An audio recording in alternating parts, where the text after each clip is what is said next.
Mana shu o'yinchoq modelini biz 1 soat ichida ishlab chiqardik. Birinchi o'rinda biz kompyuterda barcha kerakli detallarni yig'ib, buni modelini yasadik. Xohlasangiz buni 3D Max, xohlasangiz Blenderda yasashingiz mumkin. Va biz bundan keyin esa, ya'ni modellarni yasab bo'lgandan keyin uni 3D printer orqali ishlab chiqarganmiz. Mana o'sha model.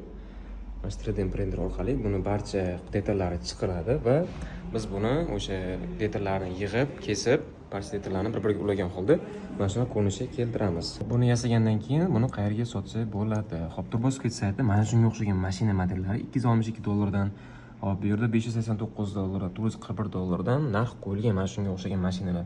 Va buni siz bir necha marta sotishingiz mumkin.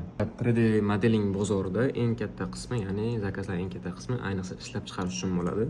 Bu xoh o'yinchoq bo'lsin, xoh mashina uchun bo'lsin, xoh dekorativlar bo'lsin, zakazlarning katta qismi ishlab chiqarish uchun, mana shunaqa, ya'ni modellarni yasab turib 3D printer orqali ishlab chiqarish uchun. Va bularning barchasini biz, ya'ni model yasashdan tortib, printerdan chiqarishgacha va ularni saytlarga yuklashgacha barchasini biz sizga o'rgatamiz. Buning uchun bizga direktdan murojaat qiling.